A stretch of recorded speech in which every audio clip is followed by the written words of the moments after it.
ছাদ বাগানের প্রতিটা গাছের জন্য প্রয়োজন বাড়তি যত্ন, আর তার জন্য প্রয়োজন খাবারের। প্রতিটা নিউট্রিশন যেন গাছ পায় সেদিকে খেয়াল রাখতে হয়।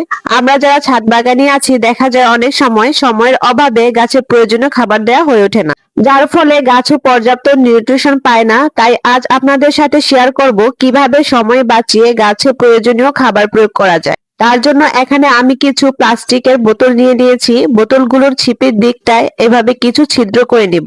বোতলের ছিপিতেও ছিদ্র করে নিব। বোতলের নিচের অংশটা এভাবে কেটে নিব। পুরোপুরি আলাদা করে ফেলবো না, যেন ঢাকনা হিসেবে ব্যবহার করা যায় সেভাবে কেটে নিব।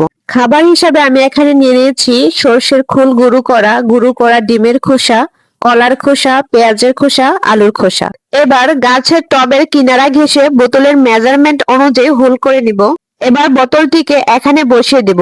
এমন ভাবে বসাবো যাতে করে কাটা অংশ থেকে কিছুটা উপরে থাকে, বাকি অংশ মাটির নিচে দিয়ে দিব। এখন এতে বিভিন্ন ধরনের কিচেন ওয়েস্ট দিয়ে দিব। আমি পর্যায়ক্রমে কলার খোসা, পেঁয়াজের খোসা, আলু গাজরের খোসা দিয়ে দিয়েছি। এর সাথে দিয়ে দিব গুঁড়ো করা সরষের খোল, ডিমের খোসা।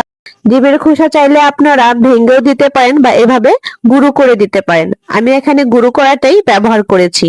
এখন পানি দিয়ে দিব। আপনাদের হাতের কাছে যখন যে ধরনের সবজি বা ফলের খোসা থাকবে তাই দিতে পারেন। সপ্তাহে দুবার এগুলোকে একটু উল্টে পাল্টে পানি দিয়ে দিবেন। অবশ্যই সপ্তাহে দুবার পানি দিতে হবে, এতে করে গাছ A to Z নিউট্রিশন পেয়ে যাবে। আর মাসে দুবার নতুন করে এভাবে খাবার দিয়ে দিবেন, এতে করে খাবার দেওয়ার ঝামেলা অনেকটা কমে যাবে। আমি প্রতিটি বোতলে পানি দিয়ে দিব।